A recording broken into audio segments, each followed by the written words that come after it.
क्या? अगर ये मर गया है तो ये हिला कैसे? ये नीचे कैसे आ गया? डॉक्टर की बात सुनकर तुरंत ही नंदिनी ने डॉक्टर से पूछा, ये स्ट्रेस की वजह से हुआ है। अक्सर ऐसी सिचुएशन में ऐसा होता है। ये बहुत ही कॉमन है। हालांकि लोग मर जाते हैं, लेकिन उनके शरीर की मसल्स पूरी तरह से खत्म नहीं होती है। जब वो बाहरी दुनिया से उत्तेजित होते हैं, तो इससे रिबाउंड हो जाता है। यहाँ तक कि लाशें भी मिल सकती हैं। कुछ चीजें समझाने के बाद डॉक्टर वहां से चले जाते हैं। डॉक्टर के जाने के बाद विराज ने मुस्कुराते हुए नंदिनी को देखा और कहा, सुना तुमने? ये सब नॉर्मल है, तो अब चिंता करने की कोई जरूरत नहीं है। ज्यादा मत सोचो। विराज की बात सुनकर नंदिनी ने तुरंत ही अपना सर हिलाया, लेकिन उसके मुंह से एक भी शब्द बाहर नहीं आया था। सिचुएशन अब पूरी तरह से अंडर कंट्रोल थी, लेकिन नंदिनी अभी भी विराज को छोड़ने के लिए तैयार नहीं थी। तुरंत ही विराज ने नंदिनी को एक नजर देखते हुए कहा, डायरेक्टर नंदिनी, क्या अब तुम मुझे जाने दे सकती हो? ओ, वो मैं। विराज की बात सुनकर तुरंत ही नंदिनी ने अपना हाथ विराज की छाती और कमर से हटा दिया था और विराज को एक्सप्लेन करने की कोशिश करने लगी थी। हालांकि इस सब से कहीं ज्यादा इंपॉर्टेंट अभी विराज के लिए अभिमन्यु की मौत की गुत्थी को सुलझाना था। इसीलिए विराज ने तुरंत ही नंदिनी से कहा, डायरेक्टर नंदिनी, तुम अभिमन्यु के मैटर की इन्वेस्टिगेशन जारी रखो। एक बार उसकी मौत की वजह पता चल जाए, तो फिर हम उसके ऊपर होटल के रूल्स का वायलेशन करना, होटल्स के फाइनेंशियल रिकॉर्ड्स के साथ छेड़छाड़ करना और इस वजह से होटल में ही सुसाइड करने जैसे गंभीर आरोप लगा सकते हैं। इससे हम नुकसान को कम कराने की कोशिश करेंगे। रही उसकी बीवी की बात, तो तुम उसकी चिंता मत करो। उसे जो करना है उसे करने दो। मैं देखना चाहता हूं कि वो कितना डैमेज पहुंचा सकती है। विराज सर, लेकिन नेगेटिव रेपुटेशन के साथ हमारी कंपनी का शेयर प्राइस पूरा गिर सकता है। अगर ऐसा कुछ हुआ और बोर्ड ऑफ मेंबर्स में से किसी ने कुछ पूछा तो मैं। विराज अंदर ही अंदर एक बात बहुत अच्छे से जानता था। उसे पता चल गया था कि अभिमन्यु ने होटल्स के रूल्स का वायलेशन किया है। ना जाने अभिमन्यु ने कितना पैसा खाया है। ऊपर से उसकी बीवी डिंपल होटल के बाहर हंगामा कर रही थी, जिस वजह से डिंपल को पब्लिक अटेंशन मिलना तय था। लेकिन अगर विराज के पास सारे सबूत होंगे तो पूरा केस उसकी मुट्ठी में होगा। उसके बाद डिंपल भी कुछ नहीं कर पाएगी। उसे किसी भी हाल में इस इन्वेस्टिगेशन को कोऑपरेट करना होगा। यही सब सोचते हुए विराज ने बीच में ही टोकते हुए नंदिनी से कहा, तुम परेशान मत हो। जैसा मैंने कहा है वैसा करो। अगर ऐसा वैसा कुछ भी होगा तो उसकी जिम्मेदारी मेरी होगी। विराज के इंस्ट्रक्शंस सुनने के बाद नंदिनी ने तुरंत ही अपना सर हिलाया। अभी सबसे जरूरी यह था कि अभिमन्यु की कॉज ऑफ डेथ का पता चले। अगर अभिमन्यु की कॉज ऑफ डेथ पता चल गई तो विराज की कंपनी आराम से हर मुसीबत से बाहर आ सकती थी। लेकिन अगर सही समय पर कॉज ऑफ डेथ का पता नहीं चल पाया तो धीरे धीरे विराज की कंपनी के लिए मुसीबतें बढ़ने लगेंगी। इस समय नंदिनी के सामने जो आदमी खड़ा था वो उसके लिए एडमिरेशन था। हालांकि नंदिनी को शुरू से ही यही लगता था कि वो बहुत स्मार्ट है और उससे ज्यादा स्मार्ट तो कोई हो ही नहीं सकता है। लेकिन इस सिचुएशन में नंदिनी को एक बात तो पता चल गई थी कि विराज बहुत ही सुलझावा इंसान है। बिना किसी पैनिक के वो हर सिचुएशन को संभालने की कोशिश कर रहा था और यही वजह थी कि नंदिनी विराज की तरफ अट्रैक्ट होती जा रही थी। विराज सर, क्या आप भी होटल में ही रहेंगे? नंदिनी के सवाल को विराज अच्छे से समझ गया था। विराज जानता था कि नंदिनी उसकी मदद करना चाहती है। होटल में इतना कुछ हो गया था कि विराज का वहां रुकना उसके मेंटल पीस को नुकसान पहुंचा सकता था। इसीलिए नंदिनी नहीं चाहती थी कि विराज होटल में रुके। हालांकि नंदिनी का सवाल सुनकर विराज ने मुस्कुराते हुए जवाब दिया, कभी कभी यहां रहूंगा और कभी कभी गुलमोहर गार्डन में। जैसे ही गुलमोहर गार्डन का नाम आया, वैसे ही जितिन ने विराज को रिमाइंडर दिया, विराज भाई, वो सुषमा आंटी इंतजार कर रही होगी। जैसे ही जितिन के मुंह से ये शब्द बाहर आए, वैसे ही विराज ने कहा, ओ शिट, मैं तो भूल ही गया। जितिन, तुम जल्दी से जल्दी वो स्वीट पोटैटोज लेकर गुलमोहर गार्डन पहुंचो। मैं थोड़ा सा काम पूरा करके यहां से निकलता हूं। ठीक है विराज भाई, अपना सिर हिलाते हुए जितिन ने कहा और तुरंत ही गुलमोहर गार्डन के लिए निकल गया था। विराज सर, ये सुषमा आंटी कौन है? जितिन के वहां से जाते ही नंदिनी ने विराज से कहा, सुषमा आंटी वो मेरी दादी की तरह है। बचपन में उन्होंने ही मुझे पाला है, मेरा ध्यान रखा है। ये सुनने के बाद नंदिनी ने विराज से आगे कोई सवाल नहीं किए थे। विराज के बारे में नंदिनी को जितना पता था वो सोचकर उसे यकीन नहीं हो रहा था कि कैसे एक सुपर रिच सेकेंड जनरेशन का लड़का जिसके पास पैसों की कोई कमी नहीं है, वो इस एनवायरनमेंट में पला है। पता नहीं विराज जैसा आदमी किस तरह की लड़की अपने लिए पसंद करेगा।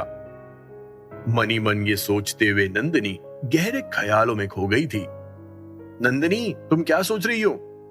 जब विराज ने देखा कि नंदिनी पता नहीं कौन सी दुनिया में चली गई है, तो तुरंत ही विराज के मुंह से ये शब्द बाहर आए और इसी के साथ नंदिनी फिर से धरती पर लौट आई थी। ओह, कुछ नहीं कुछ नहीं विराज सर, जब ये मैटर सेटल्ड हो जाएगा तो मैं कुछ दिनों के लिए एशिया पैसिफिक कॉन्टिनेंट्स में हमारे होटल की सिचुएशन चेक करने जाऊंगी। थोड़े दिन बाद मैं फिर से यहाँ आ जाऊंगी, क्या ये सही रहेगा? नंदिनी ने विराज से पूछा। ऑफ कोर्स, मुस्कुराते हुए विराज ने नंदिनी से कहा और तभी अचानक से एक आदमी कमरे में आया और बोला, डायरेक्टर नंदिनी, वो औरत चली गई है। क्या हम बाकी के गेस्ट को होटल में ले सकते हैं? होटल के कुछ स्टाफ मेंबर्स भी उस औरत के साथ मिले हुए थे, उनका क्या करना है? जिस आदमी के मुंह से ये शब्द बाहर आए उसका नाम सुमित था। वो नंदिनी का बॉडीगार्ड था। वो औरत चली गई? जैसे ही नंदिनी ने सुमित के मुंह से सुना वैसे ही उसे कुछ स्ट्रेंज फीलिंग आने लगी थी।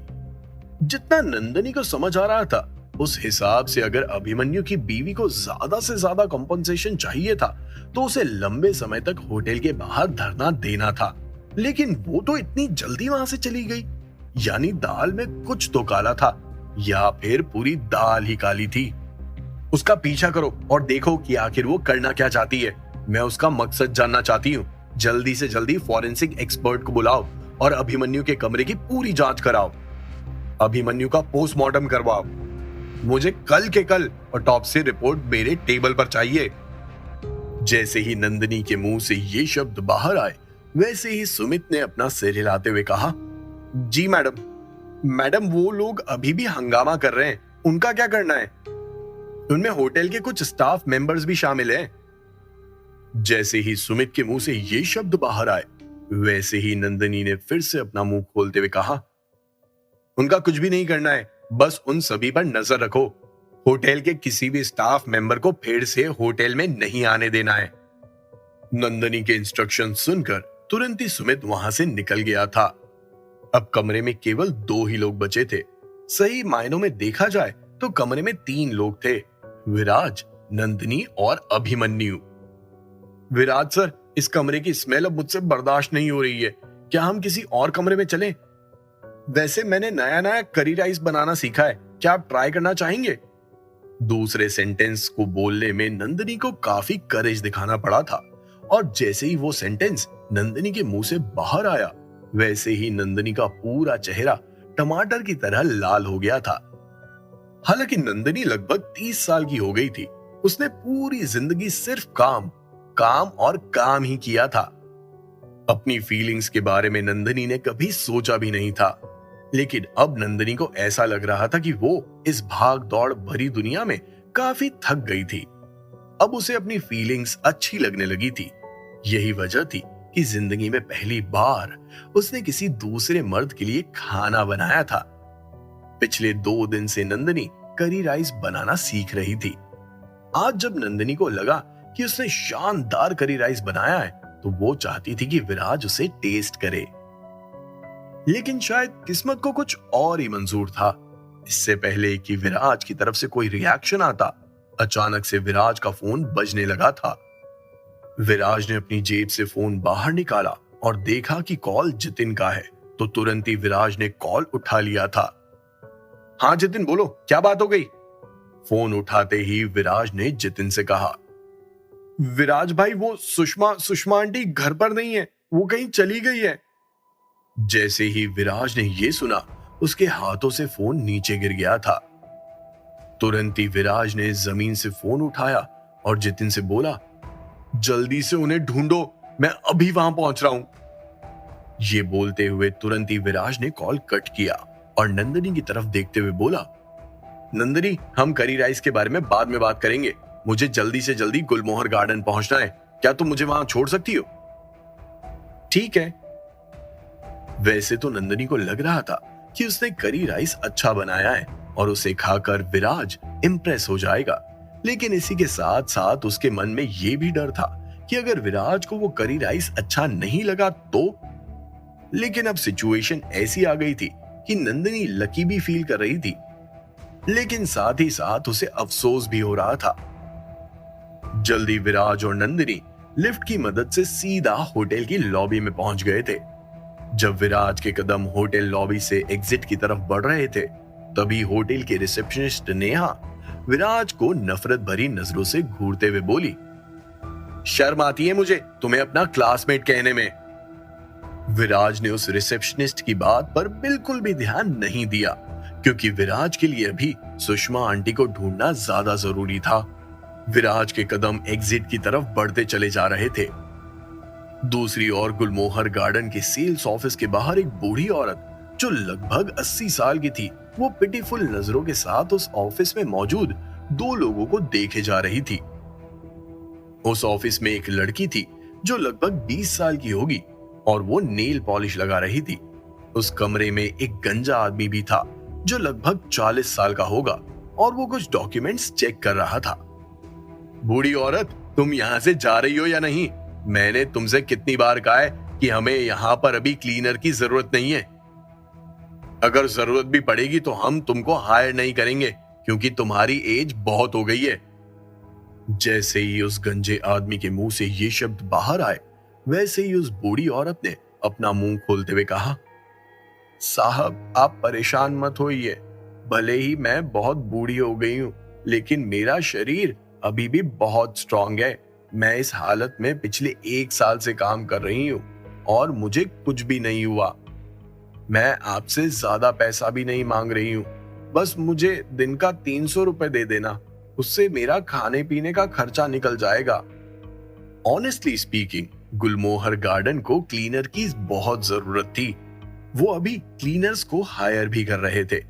आमतौर पर एक क्लीनर की महीने की कमाई 20 से 25 हजार रुपए होती है, लेकिन ये बूढ़ी औरत तो सिर्फ 300 रुपए दिन के मांग रही थी, यानी 9,000 रुपया महीना। अगर वो गंजा आदमी इस बूढ़ी औरत को नौकरी पर रख लेता है तो करीब 10 से 15 हजार रुपए का उसे प्रॉफिट हो सकता है और वो पैसा वो अपनी जेब में डाल सकता है। ये सब सोचते हुए उस गंजे आदमी ने टेबल से चाय का कप उठाया और चाय की एक गहरी चुस्की मारते हुए बोला, बूढ़ी औरत, हालांकि तुम्हारा ऑफर काफी रीजनेबल है, लेकिन तुम ये मत भूलो कि सिर्फ खाने पीने से ही काम नहीं चलता है। शरीर को आराम देने के लिए सोना भी पड़ता है। तुम कहाँ रहती हो? अगर तुम्हारे पास कोई जगह नहीं है तो तुम यहाँ सो सकती हो, लेकिन अगर ऐसा है तो फिर तुम्हें 7,000 रुपए दूंगा महीने का। जैसे ही उस गंजे आदमी ने बोलना खत्म किया, वैसे ही उसे जोर जोर से हंसने की आवाज सुनाई दी। वो बूढ़ी औरत कौन थी? क्या वो सुषमा आंटी थी? आखिर सुषमा आंटी को क्लीनर की जॉब करने की क्या जरूरत थी? क्या सुषमा आंटी विराज पर बोझ नहीं बनना चाहती थी, या फिर उन्हें अमीरों की तरह जिंदगी जीना पसंद नहीं था, या फिर उन्हें ऐसी जिंदगी नहीं जीनी थी? क्या होगा जब विराज को इस बारे में पता चलेगा? विराज की तरफ से कैसा रिएक्शन आएगा? आखिर अभिमन्यु की ऑटोप्सी रिपोर्ट से क्या खुलासा होने वाला था? क्या फॉरेंसिक टीम को कुछ नया देखने को मिलेगा? क्या अभिमन्यु के केस में एक रोचक ट्विस्ट आने वाला था? जानने के लिए सुनिए cash on my mind, only on pocket FM.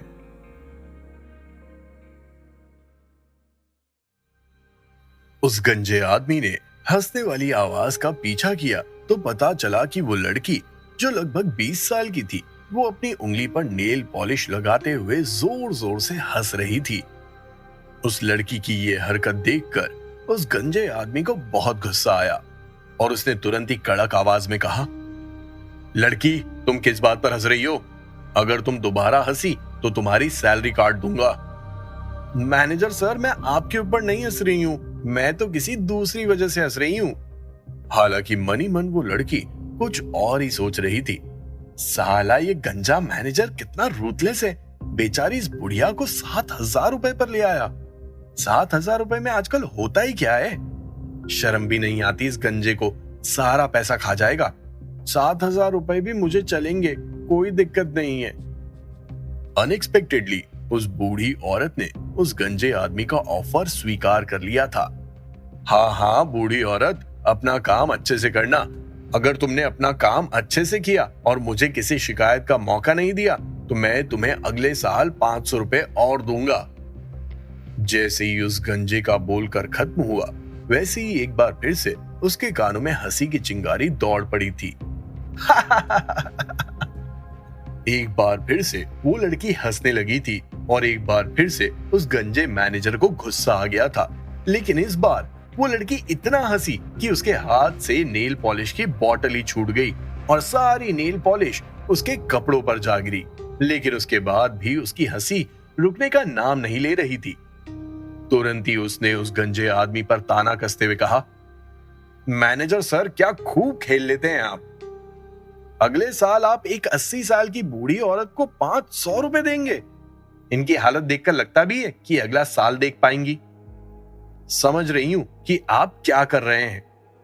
जैसे ही उस लड़की के मुंह से ये शब्द बाहर आए, वैसे ही उस गंजे आदमी का गुस्सा और भी ज्यादा भड़क उठा था और तुरंत ही कड़क आवाज में बोला, अच्छा, अगर तुम इतनी समझदार हो तो मेरी जगह पर आकर क्यों नहीं बैठी हो? अपने काम से काम करो, शट योर माउथ। उस लड़की से अपनी बात खत्म करने के बाद उस गंजे आदमी का ध्यान फिर से उस बूढ़ी औरत पर गया और उसने फिर से अपना मुंह खोलते हुए कहा, तो फिर तय रहा, तुम 7,000 रुपए महीना में यहां पर काम करोगी। तुम कल से काम पर आ सकती हो। ज्यादा सामान लाने की जरूरत नहीं है। मैंने जो घर तुम्हारे लिए पसंद किया है वो थोड़ा छोटा है, लगभग टॉयलेट के साइज जितना है। इससे पहले कि वो गंजा आदमी अपनी पूरी बात कह पाता, उस लड़की ने उसे बीच में ही टोकते हुए कहा, सर, इससे क्या मतलब हुआ कि घर थोड़ा छोटा है? आपने तो टॉयलेट को ही घर बनाया है, तो वो छोटा तो होगा ही ना। जैसे ही उस लड़की के मुंह से ये शब्द बाहर आए, वैसे ही उस गंजे आदमी के दांत किटकिटाने लगे थे। वो गंजा आदमी उस लड़की को बुरी तरह डांटने ही वाला था कि तभी अचानक से उसका ध्यान उस बूढ़ी औरत पर पड़ा, जो अपना हाथ हिलाते हुए बोली, मुझे वहां नहीं रहना है। वहां नहीं रहना है? हाँ हाँ बूढ़ी औरत, वैसे वो घर काफी छोटा है, लेकिन तुम्हारे लिए वही किफायती है। मैं चाहूं तो तुम्हें बड़ा घर भी दे सकता हूं, लेकिन उसके बाद फिर तुम्हारे पास पैसा नहीं बचेगा। फिर ऐसा ही होगा कि तुम यहां पर बिना किसी सैलरी के काम कर रही हो। बोलो, तुम्हें मंजूर है? जैसे ही उस गंजे आदमी के मुंह से ये शब्द बाहर आए, वैसे ही उस बूढ़ी औरत ने भी अपना मुंह खोलते हुए कहा, मेरा खुद का घर है। ये बोलते ही उस बूढ़ी औरत ने एक विला की तरफ इशारा करते हुए कहा, वो वहां पर है। इतनी बड़ी बिल्डिंग है, इतना आलीशान घर है मेरा कि पूछो ही मत। कहां पर? कौन सा बड़ा घर? उस बूढ़ी औरत की बात सुनकर तुरंत ही वो गंजा आदमी और वो लड़की अपनी कुर्सी से उठे और उस डायरेक्शन में देखने लगे जहां पर वो बूढ़ी औरत इशारा कर रही थी। जब उन दोनों की नजर विला पर पड़ी तो वो दोनों शॉक्ड रह गए थे और इसी के साथ दोनों जोर जोर से हंसने लगे थे। बूढ़ी औरत, क्या तुम उस विला की कीमत जानती भी हो? आज के समय में उस विला की कीमत 20 करोड़ रुपए है और तुम 7,000 रुपए महीना कमाने वाली 100 साल काम करोगी तब भी उस विला के पास नहीं पहुंच पाओगी। उस बूढ़ी औरत का मजाक बनाते हुए उस गंजे आदमी ने कहा, वाकई में बहुत महंगा है। उस विला की कीमत सुनकर वो बूढ़ी औरत एस्टोनिश्ड रह गई थी। हालांकि उसने भी गेस किया था कि वो विला काफी महंगा होगा, लेकिन जब उसने उस गंजे आदमी के मुंह से 20 करोड़ रुपए सुने तो उसके तोते उड़ गए थे। 20 करोड़ रुपए छोड़ो, उस बूढ़ी औरत की जेब में 20,000 रुपए नहीं थे। उसके लिए तो 1 लाख रुपए भी बहुत बड़ी बात थी। मैंने सोचा नहीं था कि विराज इतना प्रॉमिसिंग होगा। जैसे ही उस बूढ़ी औरत ने बोलना शुरू किया, वैसे ही उस गंजे आदमी ने तुरंत ही उसकी बात को काटते हुए कहा, ठीक है बूढ़ी औरत, अब ज्यादा बात करने का कोई मतलब नहीं बनता है। अगर तुम्हें यहाँ नौकरी करनी है तो कल सुबह अपना सारा सामान लेकर पहुंच जाना। मैं तुम्हें तुम्हारा घर दिखा दूंगा। और अगर तुम्हें नौकरी नहीं करनी है तो फिर भूल जाओ। दरअसल उस गंजे आदमी ने जानबूझकर ये शब्द कहे जिससे उस बूढ़ी औरत को सोचने का मौका ना मिल सके और वो तुरंत ही उसकी बात पर हामी भर दे। मुझे चाहिए, ये नौकरी मुझे चाहिए। जैसे ही उस बूढ़ी औरत के मुंह से ये शब्द बाहर आए, वैसे ही वो गंजा आदमी मुस्कुराने लगा था। अपनी चाल को सफल होता हुआ देखकर वो बहुत ही सैटिस्फाइड महसूस कर रहा था। ठीक है, तो मैं चलती हूँ। मैं ठीक सुबह 8 बजे यहाँ आ जाऊंगी। जैसे ही उस बूढ़ी औरत ने ये कहा, वैसे ही उस गंजे आदमी के होश उड़ गए थे। चलती हूँ? कहाँ चलती हूँ? रुको, तुम कल से यहाँ पर काम करने आ रही हो तो तुम्हें मेरे सामने सफाई का एक नमूना पेश करना होगा ना। तुम्हारा काम नहीं देखूंगा तो मुझे कैसे पता चलेगा कि तुम इस काम को कर भी सकती हो या नहीं। ये एक टेस्ट है, लेकिन इसके पैसे नहीं मिलेंगे। अगर तुमने ये टेस्ट पास कर लिया तो कल से तुम्हारी सैलरी शुरू हो जाएगी। वाकई में वो गंजा आदमी कुछ ज्यादा ही रूथलेस था। अपने काम को निकालने के लिए वो किसी भी हद तक जा सकता था। मैनेजर सर, सच में आपके अंदर टैलेंट कूट कूट कर भरा है। दरअसल आज गुलमोहर गार्डन के 2 विला देखने के लिए एक परिवार आने वाला था जो काफी पैसे वाला था। अगर दूसरे क्लीनर से साफ करने के लिए बोलते तो वो 1000 रुपए ले लेता। एक टेस्ट का नाम देकर वो गंजा आदमी उस बूढ़ी औरत से ये सब फ्री में करवाना चाहता था और उन 1000 रुपयों को गुलमोहर गार्डन के अकाउंट में किसी क्लीनर को देने के बहाने अपनी जेब में डालना चाहता था। इस बात को वो जवान लड़की भी बहुत अच्छे से समझ गई थी। ऑफ कोर्स लड़की, अगर तुम ऐसे ही मेरे साथ रहोगी और मुझसे सीखोगी तो एक दिन तुम मेरी कुर्सी पर बैठोगी। ये बोलते हुए उस गंजे आदमी ने अपना सर खुजाया और उस लड़की को देखकर बोला, ठीक है, तो तुम यहाँ रुको और इस बूढ़ी औरत का काम देखो। ध्यान से इसका काम देखना। अगर इस बूढ़ी औरत ने काम ठीक से नहीं किया और तुमने ध्यान नहीं दिया तो फिर सवाल जवाब तुमसे होंगे। जैसे ही उस गंजे आदमी के मुंह से ये शब्द बाहर आए, वैसे ही उस लड़की के चेहरे पर शिकन के भाव साफ साफ दिखाई दे रहे थे। मैं उस लड़की ने बोलने की कोशिश की, लेकिन उसके मुंह से शब्द बाहर नहीं आ रहे थे। क्या मैं बोल रही हो? बकरी हो क्या? अगर तुम इतने छोटे से काम को भी नहीं देख सकती तो इतनी बड़ी गुलमोहर गार्डन की प्रॉपर्टी को कैसे संभालोगी? ओ हाँ, इस बूढ़ी औरत से टॉयलेट साफ करवाना मत भूलना। 1 हफ्ता हो गया है टॉयलेट साफ करे। सारा काम करवाने के बाद ही इस बूढ़ी औरत को जाने देना। उस गंजे आदमी ने उस लड़की के रिएक्शन का इंतजार भी नहीं किया। अपनी बात कहने के बाद वो अपनी कुर्सी से उठा और ऑफिस से बाहर निकलकर सीधा गुलमोहर गार्डन के एंट्रेंस की तरफ बढ़ने लगा था। विराज जिंदल और नंदिनी रोल्स रॉयस चलाते हुए गुलमोहर गार्डन के एंट्रेंस पर पहुंच गए थे। जब सिक्योरिटी गार्ड्स ने देखा कि एक लग्जूरियस कार आ रही है तो उन्होंने बिना कोई सवाल जवाब के गुलमोहर गार्डन के दरवाजे खोल दिए थे। इसी के साथ रोल्स रॉयस गुलमोहर गार्डन में एंटर कर चुकी थी। इतनी शानदार कार देखकर उस गंजे आदमी को लगा कि वो परिवार आ गया है जो घर देखने आने वाला था।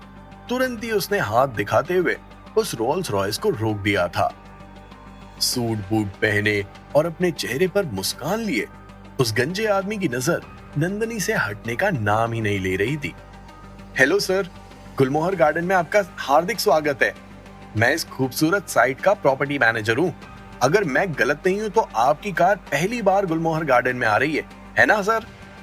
आप क्या देखना पसंद करेंगे, फ्लैट या फिर विला? हमारे यहाँ पर गार्डन विला भी है। बताइए सर, ये बंदा आपकी खिदमत में हाजिर है।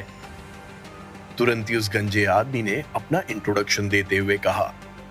उस आदमी के चेहरे की मुस्कान देखकर और उसकी हरकत देखकर विराज मनी मन हंसने लगा था। विराज को पहले कभी ऐसा ट्रीटमेंट नहीं मिला था। शायद ये सब नंदिनी की रोल्स रॉयस की वजह से था। आप गलत समझ रहे हैं, मैं ऑलरेडी इस जगह पर रेसिडेंट हूँ। विराज ने उस आदमी की गलतफहमी दूर करते हुए कहा। ओह, तो आप यहाँ पहले से ही रहते हैं? क्या मैं जान सकता हूँ कि आपकी बिल्डिंग कौन सी है? उस गंजे आदमी के मुंह से ये सवाल सुनकर विराज कुछ ज्यादा ही इम्पेशेंट हो रहा था। वैसे ही विराज के मन में सुषमा आंटी की चिंता सताई जा रही थी, जो उसके विला से गायब हो गई थी। ऊपर से एक गंजा आदमी सवाल पूछ पूछ कर विराज का समय बर्बाद कर रहा था। विराज को बिल्कुल भी अच्छा नहीं लग रहा था, लेकिन उसके बाद भी विराज ने काम रहते हुए उस गंजे आदमी से कहा, माफ करना, लेकिन अभी मेरे पास ये सब बात करने का बिल्कुल भी समय नहीं है। अगर आपके पास कोई और सवाल जवाब है तो आप विला नंबर 4 में आकर मेरे बारे में पता कर सकते हैं। विला नंबर 4 वो विला था जिसमें विराज रहता था, गार्डन विला।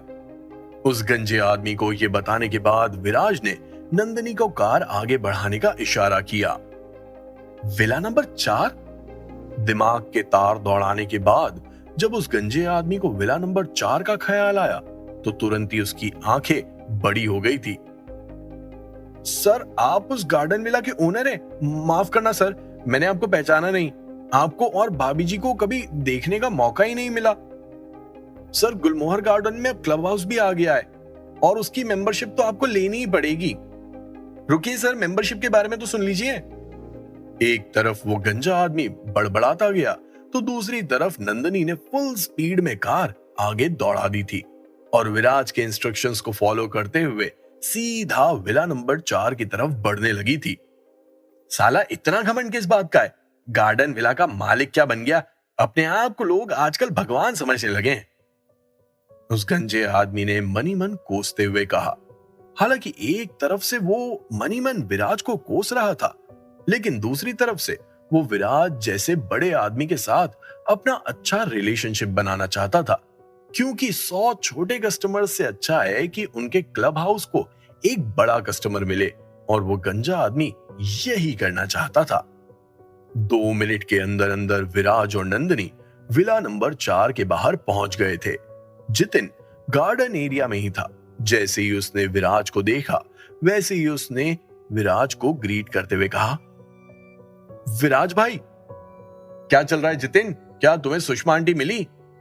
जितिन को देखकर तुरंत ही विराज ने जितिन से पूछा। विराज की बात सुनकर जितिन ने अपना सर हिलाते हुए कहा, नहीं विराज भाई, मैंने पूरा घर छान मारा, लेकिन वो मुझे कहीं नहीं मिली। ये प्रॉपर्टी बहुत बड़ी है, क्या सुषमा आंटी कहीं खो तो नहीं गई? लेकिन वो घर से बाहर क्यों गई होगी? मुझे तो अभी तक ये समझ में नहीं आ रहा है। जैसे ही विराज के मुंह से ये शब्द बाहर आए, वैसे ही जितिन ने अपना मुंह खोलते हुए कहा, शायद वो हमें देखने बाहर आई हो सकता है ना। हम इतने समय से घर नहीं आए, तो क्या वो हमको ढूंढने के लिए तो घर से नहीं निकल गई?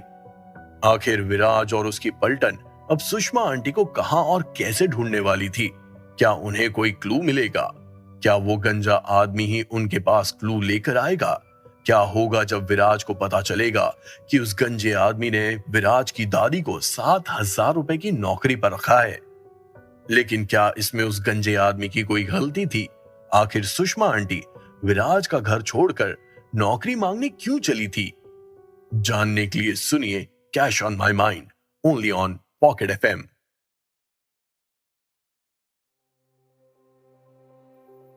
हो सकता है। जितिन के मुंह से निकले शब्दों को सुनकर तुरंत ही विराज ने कहा, क्या यह समय असम्पशंस लगाने का है? बेहतर होगा कि हम उन्हें ढूंढे। कार से बाहर आते ही नंदिनी ने विराज से कहा। नंदिनी की बात में सच्चाई थी और विराज भी ये बहुत अच्छे से समझता था। जितिन, एक एक कोना छान मारो। अगर उसके बाद भी सुषमा आंटी नहीं मिले तो पुलिस को कॉल करना। मुझे तो यकीन नहीं हो रहा है कि एक जिंदा इंसान ऐसे कैसे अचानक से गायब हो गया। ये बोलते हुए विराज, जितिन और नंदिनी तीनों अलग अलग कोने में बढ़ गए और सुषमा आंटी को ढूंढने लगे थे। करीब 10 मिनट बाद अचानक से विराज को नंदिनी की एक जोरदार आवाज सुनाई दी। विराज सर, जरा यहां आकर देखिए। नंदिनी की आवाज सुनकर विराज और जितिन भागते हुए नंदिनी की तरफ बढ़ने लगे थे। विराज के विला से कुछ ही दूर पर गुलमोहर गार्डन का एक आर्टिफिशियल पॉन्ड था जो लगभग फुटबॉल के आधे ग्राउंड जितना बड़ा था। उस पॉन्ड में खूब सारे कमल के फूल खिले थे। उस पॉन्ड के बीच में एक रास्ता था जहां लोग बैठ सकते थे और सीनरी का मजा ले सकते थे। हालांकि जब विराज नंदनी के पास पहुंचा तो उसका ध्यान कमल के फूल पर नहीं गया था। नंदनी जिस चीज पर इशारा कर रही थी वो एक जोड़ी जूते थे जो पॉन्ड के पास पड़े थे। हालांकि विराज के विला से इस आर्टिफिशियल पॉन्ड की दूरी अच्छी खासी थी, लेकिन जब विराज ने उन पुराने जूतों को देखा तो उसे शक हुआ कि क्या ये जूते सुषमा आंटी के तो नहीं। आगे से थोड़े से फटे हुए और डिजाइन के हिसाब से वो किसी औरत के जूते ही लग रहे थे। लेकिन एक औरत के जूते पॉन्ड के पास क्या कर रहे थे? गुलमोहर गार्डन मुंबई शहर का सबसे महंगा रेसिडेंशियल एरिया था। जिन लोगों के यहां पर घर थे वो काफी अमीर थे, इतने अमीर कि उन सभी के अकाउंट में कम से कम 3-4 करोड़ रुपए तो हमेशा रहेंगे। तो यहां रहने वाले लोगों में से ऐसे जूते पहनने वाला तो कोई नहीं हो सकता है। और इस सब से आखिर ये साबित हो रहा था कि ये जूते सिर्फ और सिर्फ सुषमा आंटी के ही थे।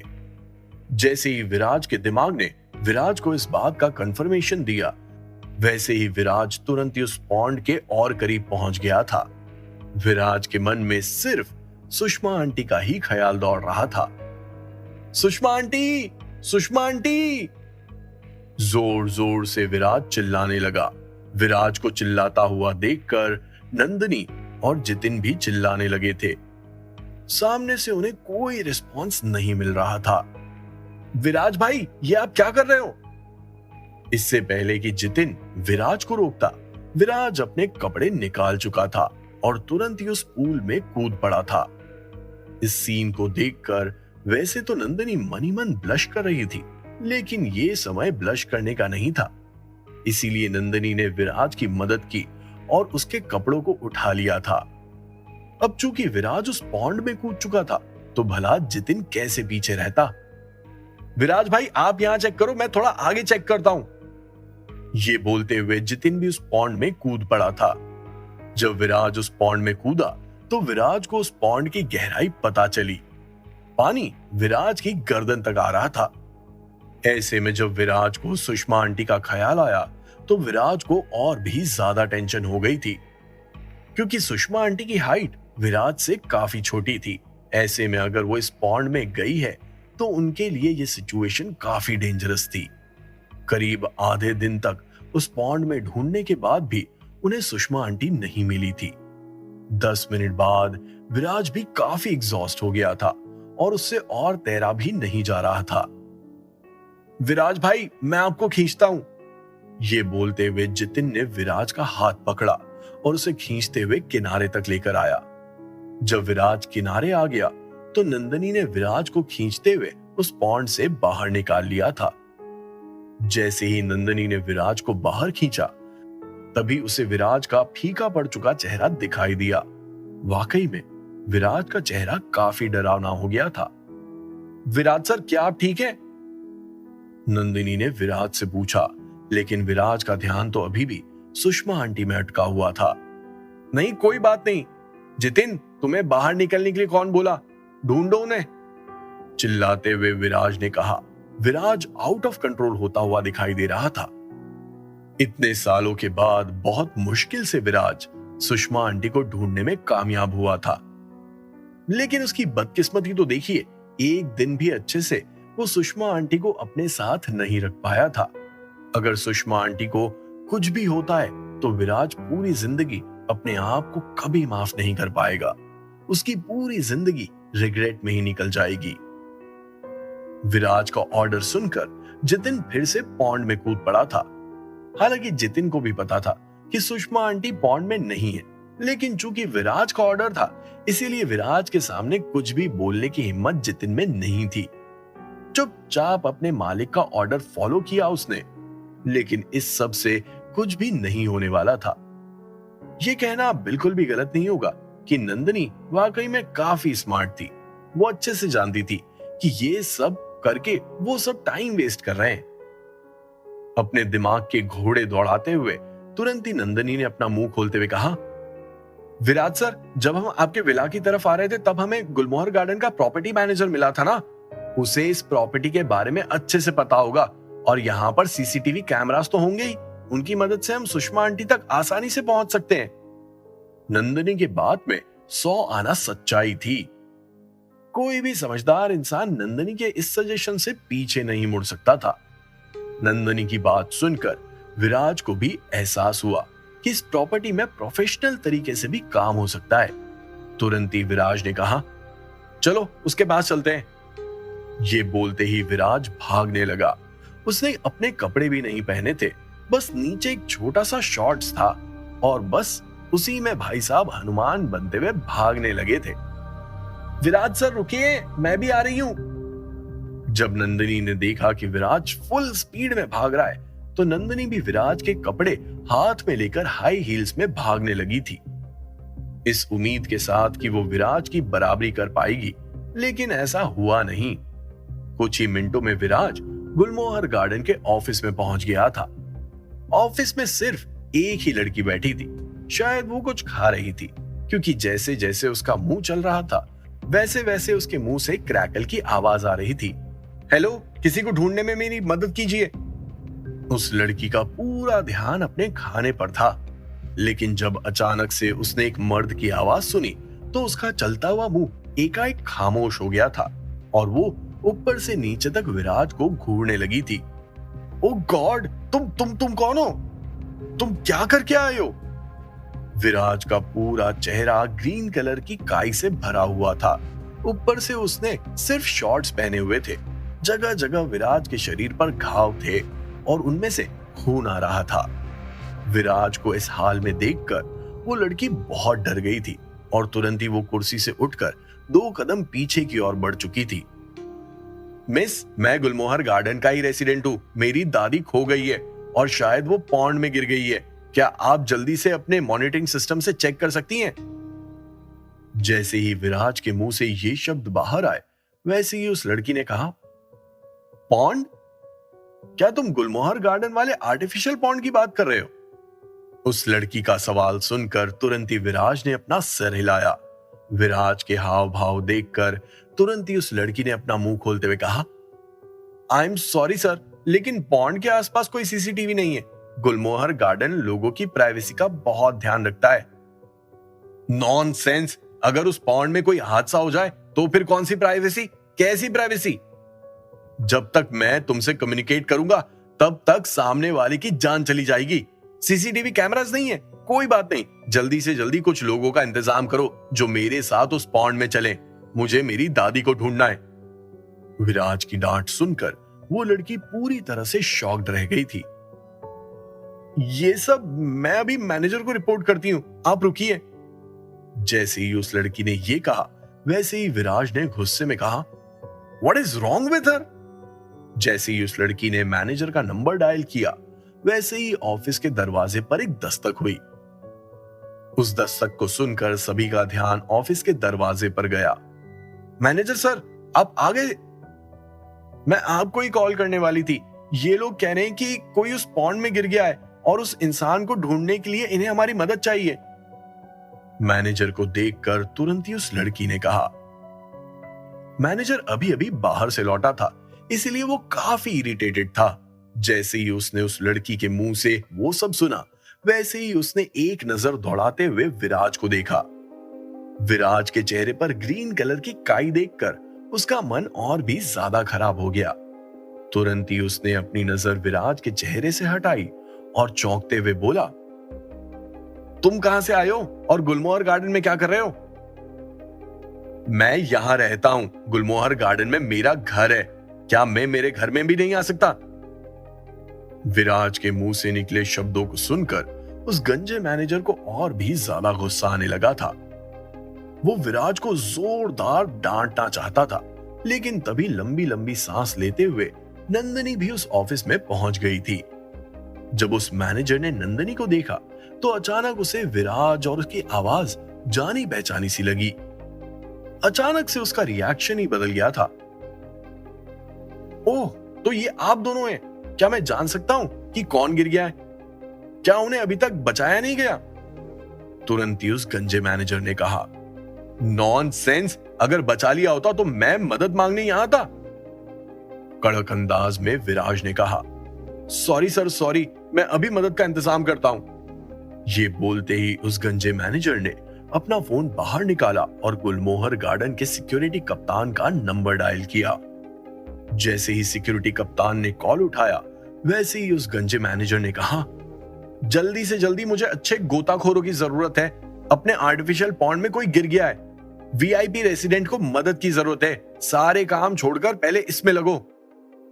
ये बोलते ही उस मैनेजर ने कॉल कट कर दिया था और तुरंत ही विराज को देखकर मुस्कुराते हुए बोला, सर मैंने कुछ अच्छे गोताखोरों का इंतजाम कर दिया है। साहब मैंने टॉयलेट भी अच्छे से साफ कर दिया है, क्या अब मैं जा सकती हूं? अभी वो गंजा मैनेजर विराज के सामने अपनी थोड़ी ब्रैगिंग कर ही रहा था कि तभी अचानक से ऑफिस के वॉशरूम की तरफ से एक औरत की आवाज आई। वो आवाज उस गंजे मैनेजर को कबाब में हड्डी लग रही थी। तुरंत ही उस गंजे मैनेजर ने दरवाजे की तरफ इशारा करते हुए कहा, अभी टॉयलेट ही साफ किया है ना, ऑफिस का दरवाजा कौन चमकाएगा? बहुत कचरा है उधर, जल्दी से साफ कर दो। लेकिन साहब आपने तो कहा था कि आज मुझे सिर्फ टेस्ट देना है, लेकिन आप तो मुझसे पूरा काम करवाते जा रहे हो। मैंने पूरा ऑफिस साफ किया, ऑफिस का गंदा टॉयलेट साफ किया और अब आप मुझे ऑफिस के बाहर की भी सफाई करने के लिए बोल रहे हैं। जैसे ही उस औरत के मुंह से ये शब्द बाहर आए, वैसे ही उस गंजे मैनेजर की दोनों भौहें ऊपर की ओर उड़ गई थी। तुरंत ही उसने अपना मुंह खोलते हुए कहा, मैंने कहा था ना दादी जी आपसे, चूंकि आज आपका ट्रायल है तो आपको सारा काम करना पड़ेगा और मेरे ऑर्डर्स ओबीडियंटली फॉलो करने होंगे, समझ गई ना आप? अगर आप ऐसा नहीं करेंगी तो मुझे आपकी सैलरी 5,000 रुपए करनी पड़ेगी। बोलो, क्या आप ऐसा चाहती हैं? लेकिन साहब मुझे मेरे पोते के लिए पोटैटो चिली बनाना है। मैंने उसे प्रॉमिस किया है कि आज से मैं उसे अपने हाथ का खाना खिलाऊंगी। अगर वो घर आया और मुझे नहीं देखेगा तो उसे मेरी चिंता हो जाएगी। उस बूढ़ी औरत के मुंह से निकले शब्दों को सुनकर तुरंत ही वो गंजा मैनेजर बोला, तुम्हारा पोता भी तुम्हारी तरह बूढ़ा ही होगा ना? क्या वो अभी भी बच्चों के जैसे पोटैटो चिली खाता है? बूढ़ी औरत, मुझे बेवकूफ बनाने की जरूरत नहीं है। जाओ अपना काम करो, मेरे पास फालतू की बात करने का समय नहीं है। देख नहीं रही हो, मैं एक वीआईपी रेसिडेंट के मामले में उनकी मदद कर रहा हूं। विराज की तरफ से कैसा रिएक्शन आने वाला था? आखिर विराज उस गंजे मैनेजर के साथ क्या करने वाला था? क्या होगा जब सुषमा आंटी अपने पोते को इस हाल में देखेगी? आखिर सुषमा आंटी को नौकरी की क्या जरूरत आन पड़ी थी? इस सवाल का जवाब सुषमा आंटी क्या देने वाली थी? नंदनी को विराज के साथ देखकर उनकी क्या प्रतिक्रिया होने वाली थी? जानने के लिए सुनिए cash on my mind, only on pocket FM. जब गुलमोहर गार्डन की प्रोफेशनल टीम ने देखा कि जिस इंसान को वो लोग इतने समय से पॉन्ड में ढूंढ रहे हैं वो जिंदा है और सही सलामत है, तो पूरी टीम को गुस्सा आने लगा था। वो विराज पर चिल्लाना चाहते थे, लेकिन जब उन्होंने देखा कि विराज हर एक इंसान को 2,000 रुपए दे रहा है तो उनका गुस्सा एकाएक गायब हो गया था। उन्होंने अपने पैसे लिए और वहां से 9-2-11 हो गए थे। जब विराज और बाकी के सभी लोग विला में पहुंचे तो सुषमा आंटी तुरंत ही नहाने चली गई थी। नंदनी को लगा कि सुषमा आंटी नहाने के बाद थोड़ा आराम करेंगी, लेकिन नहाने के तुरंत बाद ही सुषमा आंटी बाहर आ गई थी। आराम करने का उनका कोई मूड नहीं था। वो तो अपनी बहू को अपने हाथ का पोटैटो चिली खिलाना चाहती थी। हालांकि विराज को यह समझ में नहीं आ रहा था कि आखिर नंदनी ने सुषमा आंटी को कुछ भी समझाने की पहल क्यों नहीं की थी। क्या नंदनी सुषमा आंटी को उदास नहीं करना चाहती थी, या फिर वाकई में जैसा सुषमा आंटी ने कहा वैसी ही फीलिंग्स नंदनी के मन में भी थी? इस बात से तो विराज भी अनजान था और यही सब सोचते हुए विराज ने एक नजर नंदनी की तरफ डाली, लेकिन नंदनी का पोज देखकर विराज के मन में खलबली मच उठी थी। ओ गॉड! मनी मन ये बोलते हुए तुरंत ही विराज ने अपनी नजर नंदनी से हटाई। जो भी सवाल जवाब विराज के मन में थे वो नंदनी की ब्यूटी देखने के बाद से ही गायब हो गए थे। सुषमा आंटी ने सभी के लिए शानदार पोटैटो चिली बनाया और सभी ने स्वाद ले लेकर उसका मजा लूटा। हालांकि सुषमा आंटी ने पोटैटो चिली के साथ घर की दाल और जीरा राइस भी बना दिया था, क्योंकि शाम हो गई थी और लगभग डिनर का समय भी हो गया था। डिनर करने के बाद विराज ने हॉस्पिटल जाकर किशन दामोदर के पिता को देखने का फैसला किया। आज पूरे दिन में वैसे भी विराज की मुलाकात उस छोटे बच्चे रवि से नहीं हो पाई थी। विराज ने सुषमा आंटी को उन बूढ़े अंकल के बारे में नहीं बताया था, क्योंकि विराज को पता था कि सुषमा आंटी और वो बूढ़े अंकल एक दूसरे को अच्छे से जानते हैं। अगर सुषमा आंटी को पता चले कि वो बूढ़े अंकल हॉस्पिटल में हैं और काफी सीरियस हैं, तो सुषमा आंटी टेंशन लेगी और विराज उन्हें टेंशन नहीं देना चाहता था।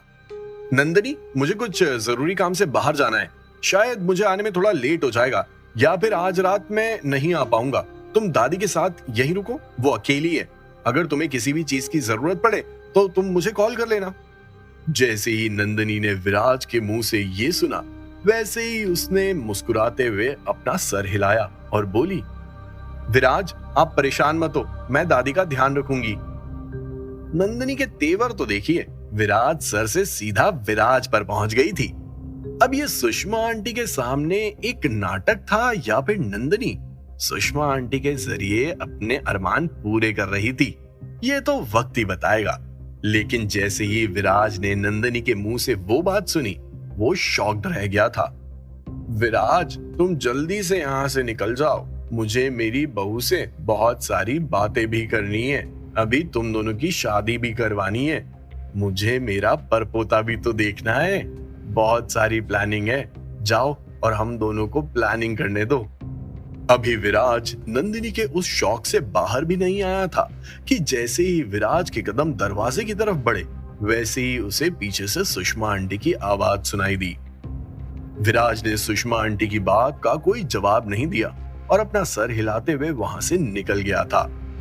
करीब आधे घंटे बाद विराज और जितिन हॉस्पिटल पहुंच गए थे। वो बूढ़े अंकल आराम से उस कमरे में सो रहे थे। उन बूढ़े अंकल की कंडीशन अब पहले से काफी बेटर थी और उनका चेहरा भी अब पहले की तरह फीका नहीं था। भैया, भैया! जैसे ही रवि ने देखा कि विराज हॉस्पिटल आ गया है, तुरंत ही वो सोफे से उठा और भागते हुए विराज के करीब पहुंच गया था। अरे रवि, क्या कर रहे हो? अब तुम्हारे दादाजी कैसे हैं? जैसे ही विराज के मुंह से ये सवाल बाहर आया, वैसे ही रवि ने उस सवाल का जवाब देते हुए कहा, दादाजी बढ़िया हैं, वो रिकवर कर रहे हैं। डीन अंकल ने कहा है कि अगर सब कुछ अच्छा रहा तो दादाजी 2 से 3 दिन में एकदम ठीक हो जाएंगे। थैंक्स टू यू भैया।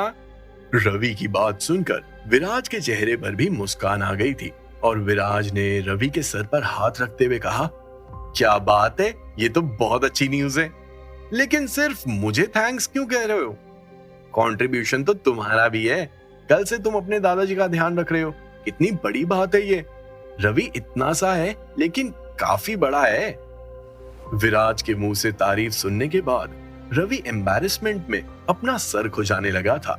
उसी वक्त उस कमरे में उन बूढ़े अंकल ने जोरदार खांसी करते हुए हरकत की। उस हरकत को महसूस करते ही विराज सोफे से उठा और उसने देखा कि उन बूढ़े अंकल का चेहरा पूरा पीला पड़ चुका है। उन बूढ़े अंकल का शरीर कांपने लगा था और देखते ही देखते उनके मुंह से ग्रीन और येलो कलर का एक लिक्विड बाहर आने लगा। अचानक से पूरे कमरे में बदबू हो गई थी। इस सीन को देखकर अचानक से विराज को कुछ याद आया।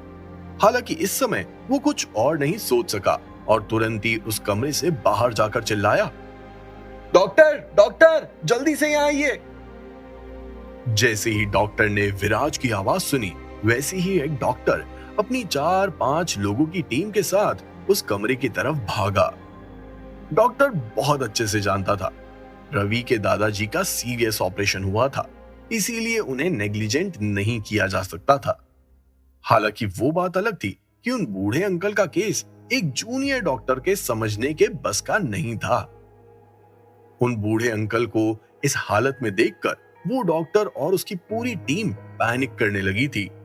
इसकी वजह यह थी कि उन बूढ़े अंकल का करंट स्टेट पूरी तरह से बदल गया था और उनकी दिल की बीमारी से मैच भी नहीं कर रहा था। किसी को भी समझ नहीं आ रहा था कि आखिर उन बूढ़े अंकल को क्या हो गया था। भले ही डॉक्टर और उनकी टीम को यह समझ नहीं आया हो कि उन बूढ़े अंकल को क्या हुआ है, लेकिन उसके बाद भी उन्होंने प्रिकॉशनरी ट्रीटमेंट जैसे छाती पर मसाज करना, इंजेक्शंस देना और ऑक्सीजन देना शुरू कर दिया था।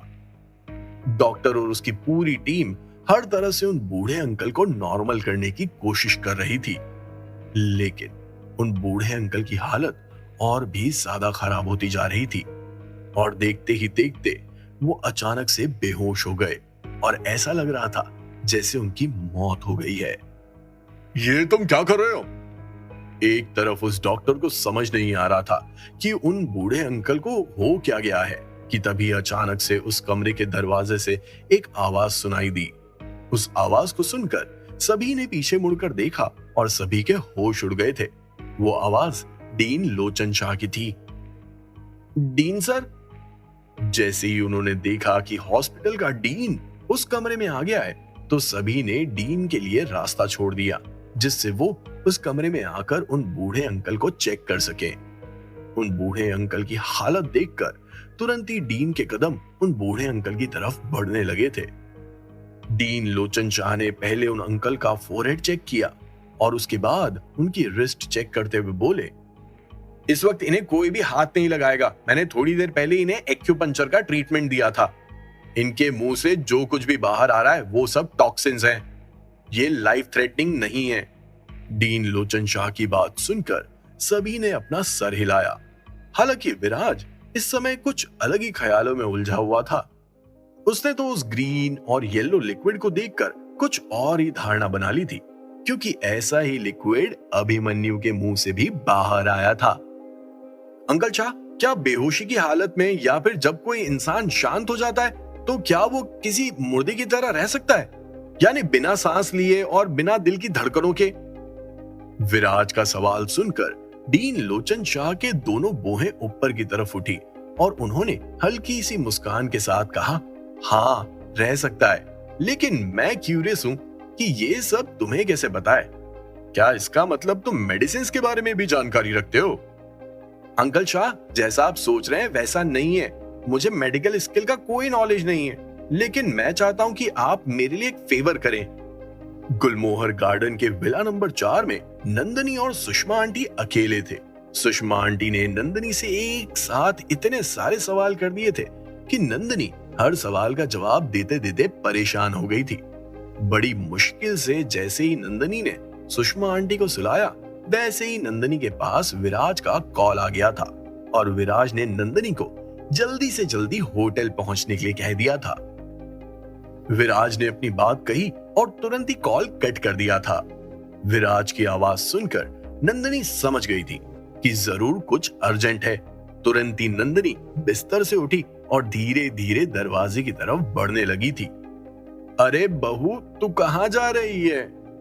अभी नंदनी बिस्तर से बाहर आई ही थी और दरवाजे की तरफ 2 कदम बढ़ाए ही थे कि तभी अचानक से नंदनी को पीछे से सुषमा आंटी की आवाज सुनाई दी। उस आवाज को सुनकर नंदनी के कदम एकाएक रुक से गए थे। पीछे मुड़कर तुरंत ही नंदनी ने कहा, दादी आप अभी तक सोए नहीं क्या?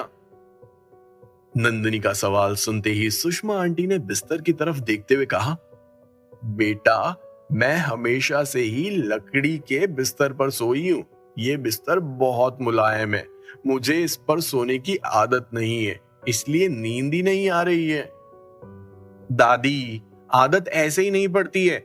जब आप इस बिस्तर पर सोने की कोशिश करोगी तो आपको नींद भी आ जाएगी और कुछ ही दिनों में इस बिस्तर की भी आदत पड़ जाएगी। मुलायम बिस्तर ही आपकी सेहत के लिए अच्छा है। सुषमा आंटी की बात सुनकर दरवाजे की तरफ बढ़ते हुए तुरंत ही नंदनी ने कहा। नंदनी की बात सुनकर सुषमा आंटी ने अपना सवाल ही बदल दिया। क्या तुम्हें विराज का कॉल आया था? जैसे ही सुषमा आंटी के मुंह से ये सवाल बाहर आया, वैसे ही नंदिनी के एक्सप्रेशंस कुछ बदल से गए थे। जब सुषमा आंटी ने नंदिनी के एक्सप्रेशंस देखे तो उन्होंने फिर से अपना मुंह खोलते हुए कहा, ये लड़का ना, मैं उसे बहुत अच्छे से जानती हूँ। तुम मेरे साथ हो ना, उसे अकेलापन महसूस हो रहा होगा, इसीलिए तुम्हें बुला रहा होगा। सुषमा आंटी के मुंह से निकले इन शब्दों को सुनकर नंदिनी का चेहरा शर्म से लाल टमाटर के जैसा हो गया था। उसे समझ नहीं आया कि वो सुषमा आंटी की इस बात का क्या जवाब दे। नंदिनी ने सुषमा आंटी को गुड नाइट कहा और तुरंत ही दरवाजा खोलकर कमरे से बाहर निकल गई थी। हालांकि पीछे से उसे अभी भी सुषमा आंटी की आवाज सुनाई दे रही थी, मेरी प्यारी बहू, मुझे तुझ पे पूरा यकीन है, अगले साल तक तू मुझे ग्रैंड दादी जरूर बनाएगी। इसी के साथ नंदिनी के दिल में हलचल और भी ज्यादा बढ़ गई थी। आधे घंटे बाद नंदिनी की कार होटल द व्रिसा पहुंच गई थी। उसी वक्त विराज की कार भी होटल में एंटर कर चुकी थी।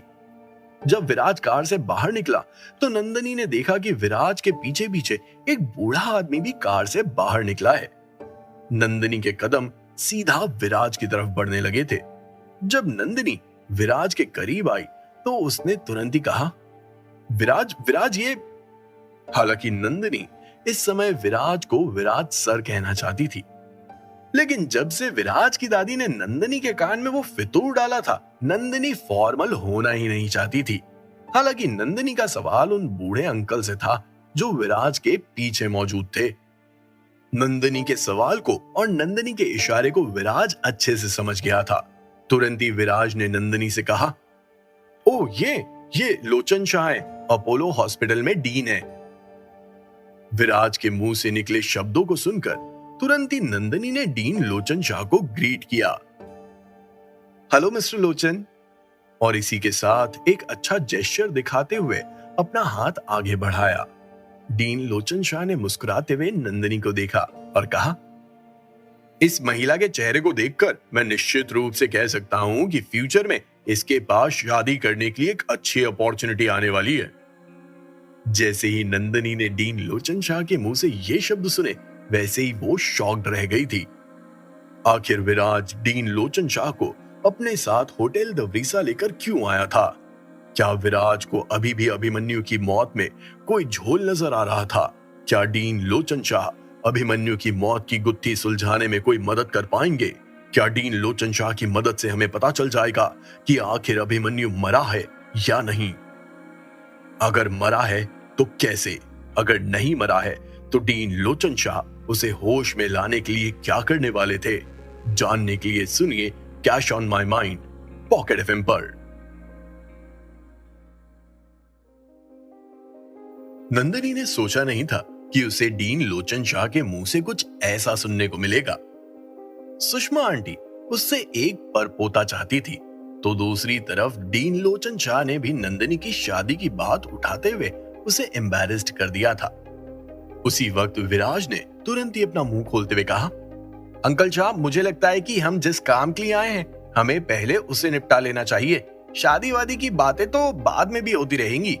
विराज के मुंह से निकले इन शब्दों को सुनकर नंदिनी के मन से शादी और बच्चे का ख्याल तुरंत ही निकल गया था और वो काम के मूड में घुस गई थी।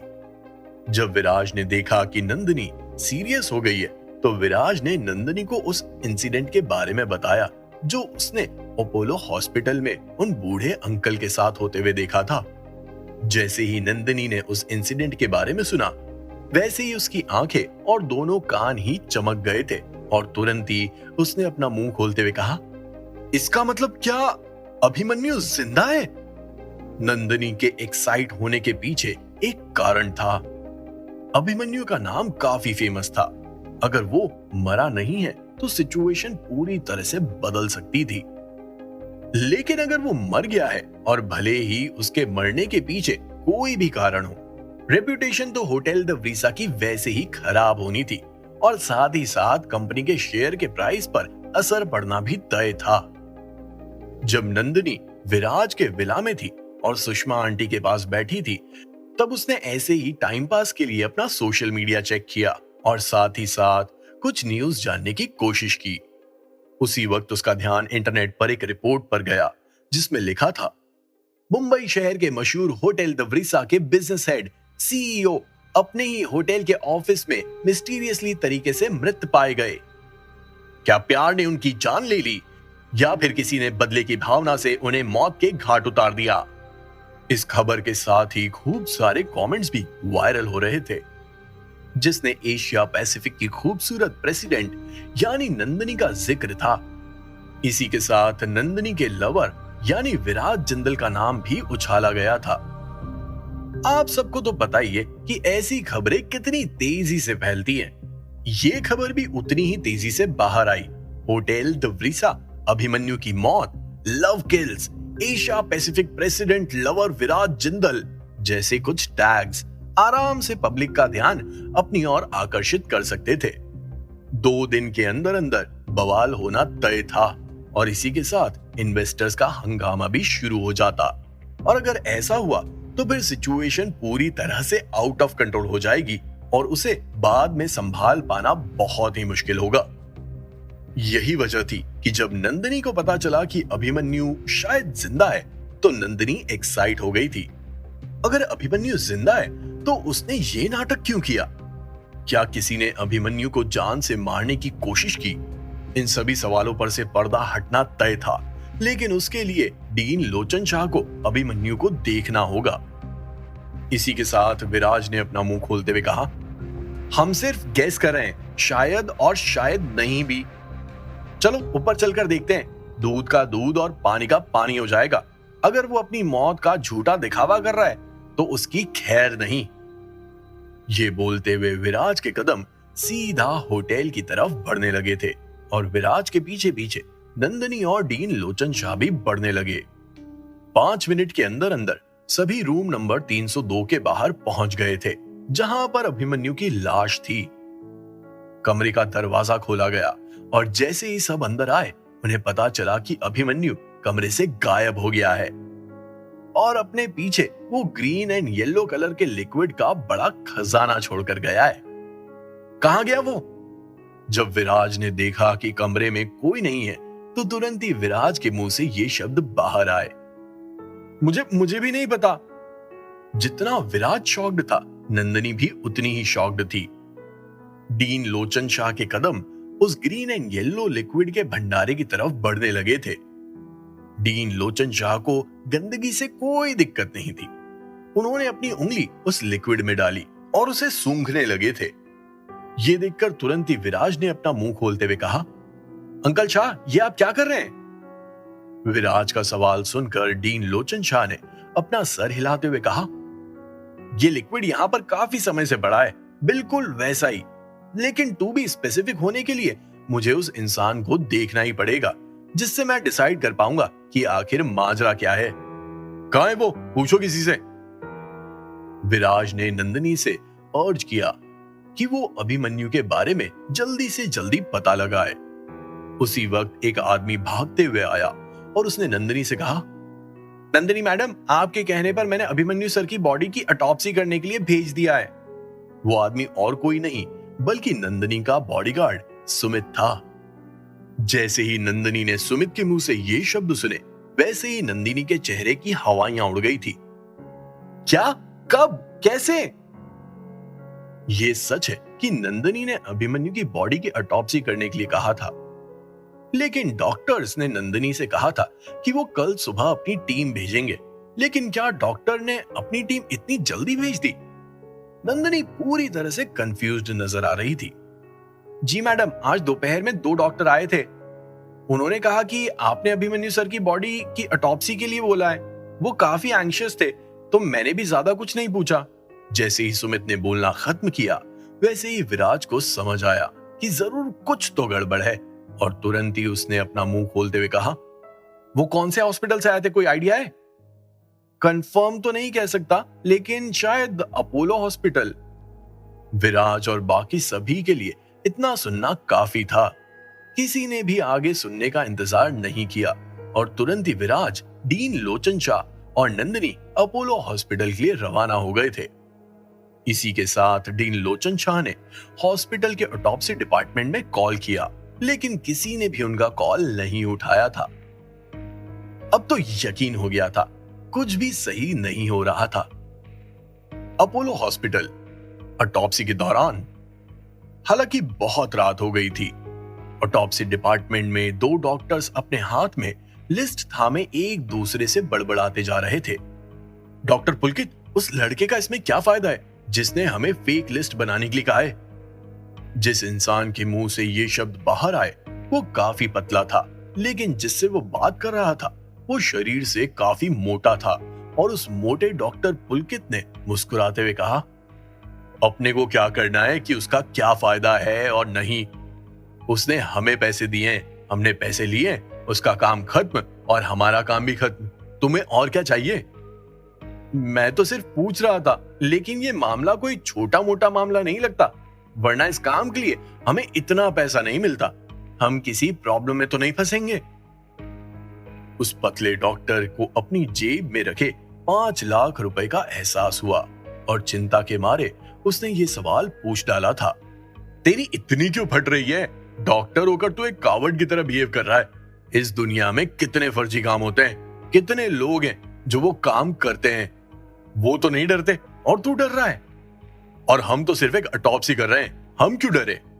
पैसा ले और मजे कर, फालतू की बातों पर ध्यान मत दे।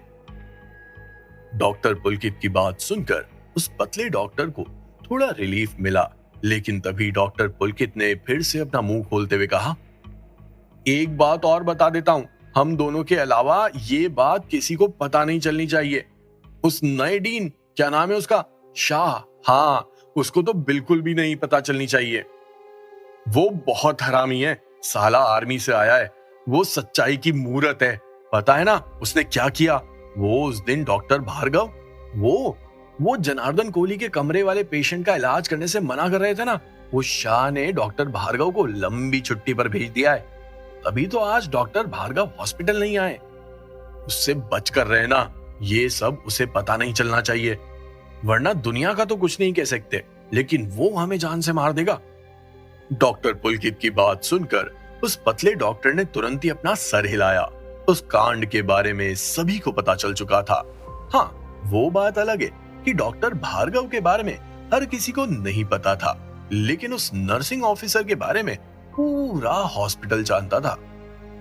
क्या तुम्हें भी लगता है कि डीन लोचन शाह के साथ कुछ गड़बड़ है? हम ऐसे पेशेंट्स का इलाज कैसे कर सकते हैं जो मेडिकल फीस ना भरे? अगर सभी ऐसा करेंगे तो फिर इस हॉस्पिटल में इतने सारे डॉक्टर्स और नर्सेज हैं, उनकी सैलरी का क्या होगा? उन्हें कौन सपोर्ट करेगा? साला ये शाह तो साल भर बाद या 2 साल बाद यहां से निकल जाएगा। अगर हमारा हॉस्पिटल लॉस में चला गया तो फिर क्या होगा? तुम्हें क्या लगता है हमें क्या करना चाहिए? डॉक्टर पुलकित ने अपने सारे सवालों को जोड़ते हुए उस पतले डॉक्टर से राय लेने की कोशिश की। उस पतले डॉक्टर ने भी डॉक्टर पुलकित की बात सुनकर अपना सर हिलाया और भारी आवाज में कहा, इसका मतलब यही है कि हमें पैसा कमाने की किसी भी अपॉर्चुनिटी को बर्बाद नहीं करना चाहिए, लेकिन अगर उसने हमें फर्जी काम करते हुए पकड़ लिया तो? मुझे तो बस इस बात का डर है। हाँ, वो इतना मेहनती इंसान है कि उसके पास हम लोगों पर नजर रखने का भी समय नहीं है। और तो और वो एक आर्मी हॉस्पिटल से आया है जहां पर सब कुछ रूल्स प्रिंसिपल्स के हिसाब से होता है। वो सोच भी नहीं सकता कि उसकी नाक के नीचे उसी के हॉस्पिटल में फर्जीवाड़ा हो रहा है। उसे आइडिया भी नहीं होगा। ऊपर से उसकी आंखें भी खराब है। अगर कोई उसकी आंखों के सामने फूल भी रख देगा ना तो भी वो उस फूल को पहचान नहीं पाएगा। जैसे ही डॉक्टर पुलकित के मुंह से ये शब्द बाहर आए, वैसे ही उस पतले डॉक्टर ने अपनी धीमी आवाज में कहा, कोई आ रहा है। कुछ लोग जो अचानक से उस कमरे में आ गए थे वो और कोई नहीं बल्कि विराट जिंदल और डीन लोचन शाह थे। जैसे ही डीन लोचन शाह के कदम ऑटोप्सी डिपार्टमेंट में पड़े, वैसे ही उस पतले डॉक्टर के होश ठिकाने आ गए थे। डॉक्टर पुलकित भी तुरंत ही अपनी कुर्सी से उठा और मुस्कुराते हुए बोला, डीन सर, आप इतनी रात को आपने यहां आने की तकलीफ क्यों की? डीन लोचन शाह ने उन दोनों को एक एक करके देखा और फिर कड़क अंदाज में अपना मुंह खोलते हुए बोले, क्या तुम दोनों आज होटल द व्रीसा गए थे? डीन सर, हम तो आज पूरे दिन हॉस्पिटल में ही थे, हम किसी भी होटल में नहीं गए। मुस्कुराते हुए डॉक्टर पुलकित ने डीन लोचन शाह को समझाने की कोशिश की। डॉक्टर पुलकित की बात सुनकर डीन लोचन शाह की नजर डॉक्टर पुलकित के हाथ पर पड़ी और उस लिस्ट को देखकर तुरंत ही डीन ने कहा, ये क्या है? ओ, ये ऑटोप्सी रिपोर्ट है जो आज शाम को 4 बजे आई है। डीन सर, आप भी देख सकते हैं। मुस्कुराते हुए डॉक्टर पुलकित ने कहा और इसी के साथ उसने उस ऑटोप्सी रिपोर्ट को डीन लोचन शाह की तरफ बढ़ा दिया था। उस ऑटोप्सी रिपोर्ट को देखकर डीन लोचन शाह चौंक उठे थे। वो अभिमन्यु की ऑटोप्सी रिपोर्ट थी। कॉलम में डायग्नोसिस भी लिखा हुआ था। मरने वाले के होठ नीले थे और उसके नाखून भी पर्पलिश ब्लैक हो गए थे। मौत की वजह पॉइजन बताई जाती है। पॉइजन्ड। जैसे ही ये शब्द डीन लोचन शाह के मुंह से बाहर आए, वैसे ही उन्हें सुनकर नंदनी चमक उठी थी। क्या अभिमन्यु की मौत पॉइजन से हुई है? हो ही नहीं सकता। पूरे 2 दिन तक वो उस कमरे से बाहर नहीं आया। उसे कोई पॉइजन कैसे दे सकता है? नंदनी, तुम्हें अभी सीधा मुद्दे पर आने की जरूरत नहीं है। अभी तक कुछ भी तय नहीं हुआ है। जब विराज ने देखा कि नंदनी कुछ ज्यादा ही हाइपर हो गई है, तो तुरंत ही उसने उसे संभालने की कोशिश की। उसी वक्त डॉक्टर पुलकित ने अपना मुंह खोलते हुए कहा, हमारी ऑटोप्सी रिपोर्ट गलत नहीं हो सकती। पूरे 3 टेस्ट करने के बाद हमने ये रिजल्ट्स दिए हैं। बॉडी कहां है? किधर है? तुम फिर से टेस्ट करो, मैं अपनी आंखों से देखना चाहता हूं। जैसे ही डीन लोचन शाह के मुंह से ये शब्द बाहर आए, वैसे ही उस पतले डॉक्टर के चेहरे पर नर्वसनेस साफ दिखने लगी थी। डॉक्टर पुलकित को भी समझ आ गया था कि यह सिचुएशन सही नहीं है। अगर डीन ने उन्हें पकड़ लिया तो उनकी लंका लग जाएगी। डॉक्टर पुलकित अब क्या करने वाला था? क्या उसके दिमाग में कोई प्लान बी था? किन बहानों के साथ डॉक्टर पुलकित डीन लोचन शाह से पीछा छुड़वाने की कोशिश करेगा? क्या डॉक्टर पुलकित अपने मिशन में कामयाब हो पाएगा, या फिर डीन लोचन शाह आज मोटू और पतलू दोनों की क्लास लगा देंगे? क्या अभिमन्यु की मौत की गुत्थी सुलझेगी, या फिर मोटू पतलू की बातें सुनकर इस कांड में और भी जबरदस्त मोड़ आ जाएगा? जानने के लिए सुनिए cash on my mind, only on pocket FM।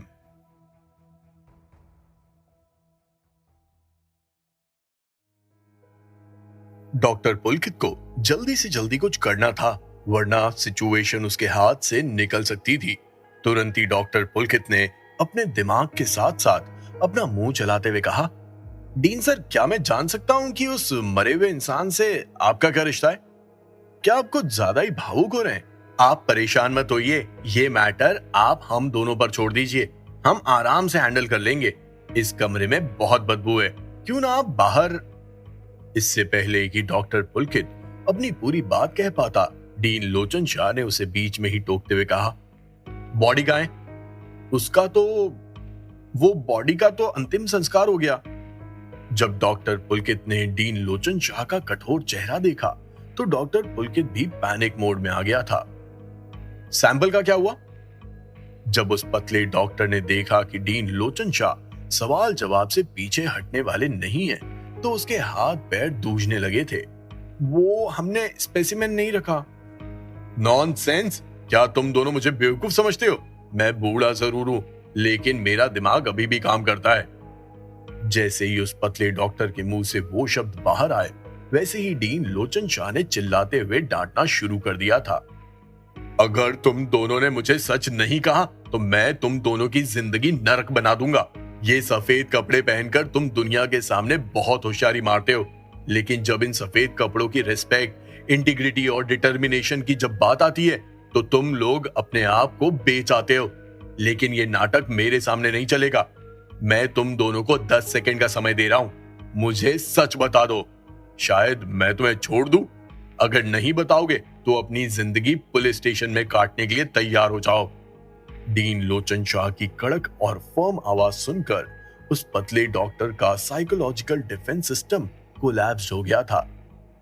उसे समझ आ गया था कि डीन लोचन शाह इस केस को छोड़ने वाले नहीं हैं और उसका फंसना तय है। इसीलिए तुरंत ही उसने गिड़गिड़ाते हुए कहा, डीन सर, मैं आपको सब कुछ बताता हूं। दूसरी तरफ शमशान घाट के बाहर ब्लैक कलर की रोल्स रॉयस खड़ी थी। उस कार में दो लोग बैठे थे, एक आदमी और एक औरत। आदमी करीब 35 से 40 साल का होगा, हल्का मोटा भी था, लेकिन वो औरत करीब 21 या 22 साल की थी। ब्लू कलर की डेनिम स्कर्ट के साथ उसने एक व्हाइट कलर का क्रॉप टॉप पहना था। अभिमन्यु, तुम्हें क्या लगता है उस लड़के की क्या हालत हो रही होगी? ये बोलते हुए उस औरत ने उस आदमी का हाथ पकड़ लिया था। उस लड़के की हालत से मुझे क्या लेना देना, मुझे तो उसकी अकड़ से मतलब था। एक झटके में मैंने उसकी हेकड़ी निकाल दी। उसकी हिम्मत तो देखो, उसे मुझसे मुकाबला करना था, मुझसे, अभिमन्यु पराशर से। वो सोच भी नहीं सकता है कि मैंने जवानी में ही किसी से सेरेनिटी टेक्निक सीख ली थी और उसकी मदद से आज मैं उसे और उसके होटल को पूरी तरह से बर्बाद करने वाला हूं। बस 3 दिन के अंदर अंदर उसकी कंपनी के सारे शेयर गिर जाएंगे और उसे लगभग 3000 करोड़ रुपए का नुकसान हो जाएगा। जैसे ये शब्द अभिमन्यु के मुंह से बाहर आए, वैसे ही वो लड़की जोर जोर से ताली बजाते हुए बोली, वाओ, 3000 करोड़! अभिमन्यु, तुम बहुत औसम हो। सिर्फ एक मेरा अभिमन्यु ही है जो बैठे बैठे किसी का भी नुकसान करा सकता है।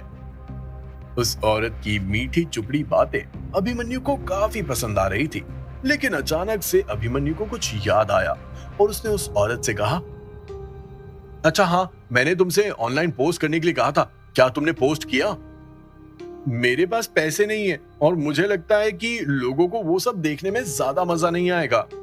जैसे ही उस औरत के मुंह से ये शब्द बाहर आए, वैसे ही अभिमन्यु के चेहरे के एक्सप्रेशंस पूरी तरह से बदल गए थे।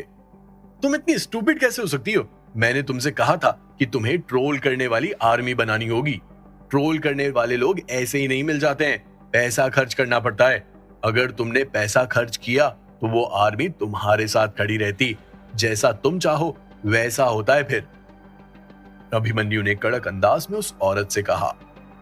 अभिमन्यु की बात सुनकर वो औरत टूटी हुई नजर आई और तुरंत ही उसने अपना मुंह खोलते हुए कहा, अभिमन्यु, इतना इम्पेशेंट होने की जरूरत नहीं है। तुमने कहा था कि तुम पैसा खर्च करके ट्रोल आर्मी खड़ी करोगे। अब मेरे पास अगर पैसा नहीं है तो मैं क्या कर सकती हूँ? सारा प्लान अभिमन्यु ने ही सेट किया था और भीड़ की वजह से ही अभिमन्यु को अपने प्लान में जीत मिलती। इसीलिए अभिमन्यु का पूरा फोकस ज्यादा से ज्यादा भीड़ जुटाने में और होटल द व्रीसा की रेप्यूटेशन को खराब करना था। शिट, तुम कितनी चिपकू इंसान हो। खैर छोड़ो ये सब, मैं तुम्हें प्लान बता देता हूँ। कल तुम्हें मेरी बीवी होने के नाते फिर से उस होटल में जाकर हंगामा करना है और कम से कम 500 करोड़ रुपए क्लेम करने हैं। जब सही समय आएगा तो मैं तुम्हें 100 करोड़ रुपए दे दूंगा। क्या तुम्हारे लिए इतना काफी होगा?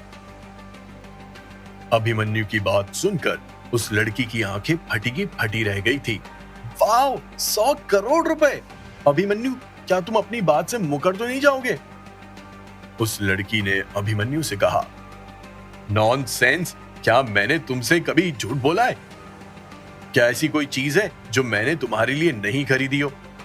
अभिमन्यु की बात सुनकर वो लड़की खिलखिलाते हुए हंसी और तुरंत ही अभिमन्यु से सवाल करते हुए बोली, अभिमन्यु, अगर तुम दुनिया को इस बार धोखा देने में कामयाब हो गए तो क्या अब तुम एक मरे हुए आदमी नहीं माने जाओगे?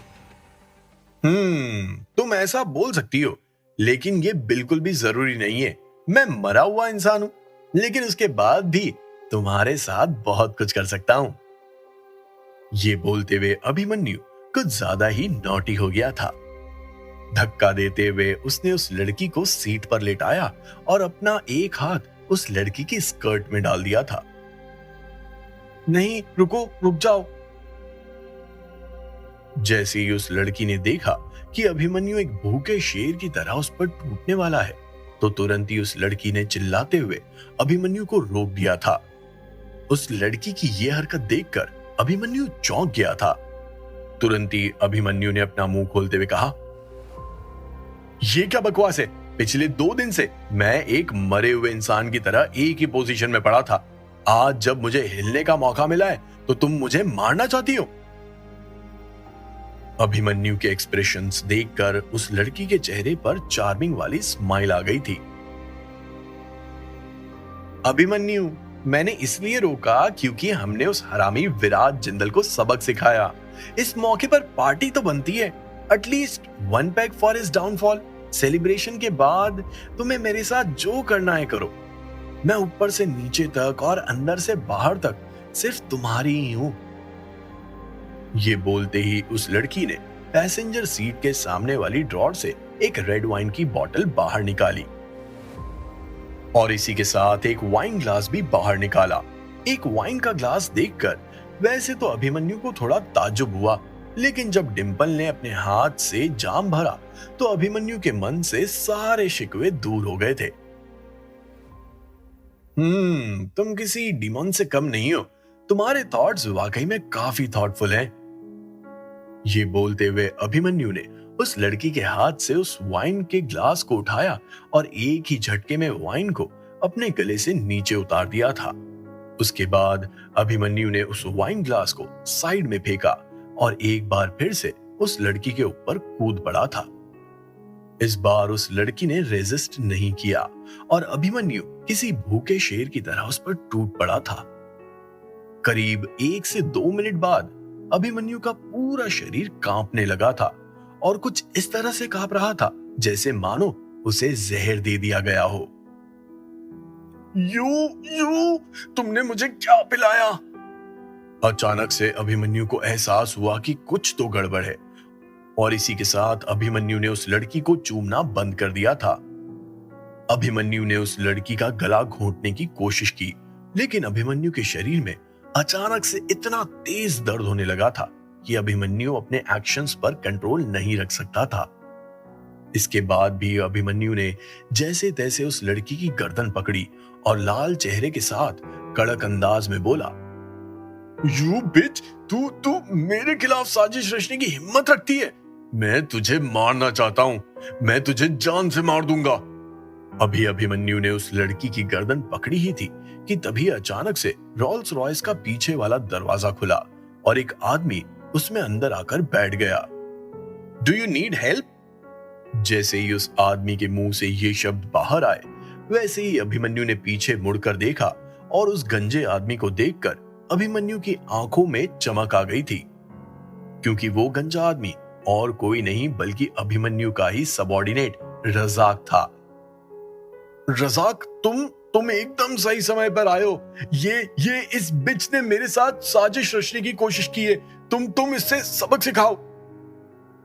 ये बोलते हुए भी अभिमन्यु को काफी स्ट्रगल करना पड़ रहा था। जैसे ही अभिमन्यु ने देखा कि रजाक के हाथ में एक मिनरल वाटर की बोतल है, तो तुरंत ही अभिमन्यु ने उसके हाथ से वो बोतल ले ली थी और तुरंत ही पानी पीने लगा था।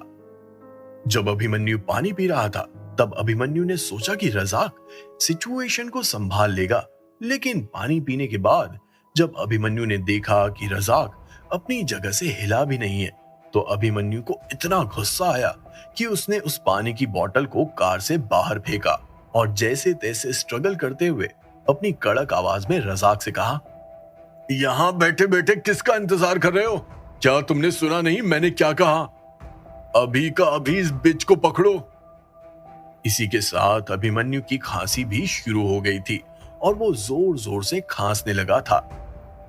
खांसने के बाद जब अभिमन्यु ने अपने होश संभाले, तो अभिमन्यु ने देखा कि रजाक उस लड़की की तरफ बढ़ने की बजाय उसकी तरफ बढ़ रहा था और अचानक से रजाक ने अभिमन्यु का गला पकड़ लिया था। ये क्या कर रहे हो? मैं तुम्हारा बॉस हूं, धोखेबाज कहीं के। जैसे ही अभिमन्यु के मुंह से ये शब्द बाहर आए, वैसे ही रजाक ने जोर से हंसते हुए कहा, मुझे माफ करना बॉस, लेकिन मेरी नजरों में तो आप पहले ही मरे हुए इंसान हो। अब अगर मैं आपको अभी जान से मार भी दूं, तो भी कोई आपको ट्रैक नहीं कर पाएगा। ये बोलते हुए रजाक ने और भी ज्यादा स्ट्रेंथ लगाते हुए अभिमन्यु का गला दबा दिया था। जब अभिमन्यु को महसूस हुआ कि अगर उसने रजाक को नहीं रोका तो कुछ ही समय में उसकी मौत हो जाएगी, तो तुरंत ही अभिमन्यु एक ऑफर के साथ रजाक के सामने पेश हो गया था। रजाक, क्या तुम्हें पैसा पसंद नहीं है? मुझे छोड़ दो, मेरी जान के बदले मैं तुम्हें अच्छा खासा कंपनसेशन दूंगा। जो 100 करोड़ रुपए मैं इस बिच को देने वाला था वो तुम रख लो, लेकिन मुझे छोड़ो। अभिमन्यु का ऑफर सुनते ही रजाक जोर जोर से हंसने लगा था। अभिमन्यु को देखकर मन ही मन रजाक ने कहा, 100 करोड़ रुपए नहीं, मुझे तो तेरा सारा पैसा चाहिए बॉस। अब तेरा कुछ नहीं हो सकता। अब तो तुम्हें अल्लाह के पास जाना ही होगा। रजाक, तुम्हें अपना समय और अपनी ताकत को इस आदमी पर बर्बाद करने की कोई जरूरत नहीं है। यह आदमी अब हमारे किसी काम का नहीं रहा है। ये बोलते हुए डिंपल पैसेंजर सीट से बाहर निकली और कार के दूसरी तरफ जाकर पीछे वाली सीट पर रजाक के साथ बैठ गई। डिंपल की इस हरकत ने अभिमन्यु को चौंका दिया था। हालांकि इसी के साथ अभिमन्यु को यह भी पता चल गया कि उसने जिन्हें अपना समझा था, दरअसल वो उसके अपने थे ही नहीं। वो तो उसी के प्लान में उसी को धोखा दे रहे थे। डिंपल और रजाक ने ये सब प्लान कब किया, इससे कोई फर्क नहीं पड़ता। डिंपल और रजाक ने ऐसा प्लान किया, इससे अभिमन्यु को बहुत फर्क पड़ रहा था। लेकिन अब तो बहुत देर हो गई थी। क्या अब भी कोई अभिमन्यु को बचा सकता था? तुम दोनों नर्क में जाओगे, नर्क के कुत्ते की मौत मरोगे। जैसे ही अभिमन्यु ने डिंपल और रजाक को कोसा, वैसे ही रजाक को और भी ज्यादा गुस्सा आ गया और उसने अपनी ताकत और भी ज्यादा बढ़ा दी थी। इसी के साथ अभिमन्यु का पूरा शरीर छटपटाने लगा था और उसका चेहरा पूरा लाल हो गया था। अभिमन्यु बहुत सफोकेटिंग फील कर रहा था। सॉरी बॉस, ये कहते हुए रजाक ने अपनी सारी ताकत लगाई और बस अब अभिमन्यु का मरना तय माना जा रहा था। लेकिन क्या अभिमन्यु अपने आप को बचा पाएगा? अगर हाँ, तो कैसे? या फिर कोई और अभिमन्यु को बचाने आने वाला था? क्या विराज और उसकी पलटन डिंपल तक पहुंच पाएंगे? अगर हाँ, तो कैसे? विराज की पलटन को डिंपल और रजाक के ठिकाने के बारे में कैसे पता चलेगा? आखिर इस कांड में होने क्या वाला था? और इस कांड के बाद विराज और नंदनी का क्या होने वाला था? क्या सुषमा आंटी विराज और नंदनी की शादी करवा के रहेंगी? अगर ऐसा हुआ तो जानवी? इस कहानी की मोह माया को करीब से जानने के लिए सुनिए cash on my mind, only on pocket FM।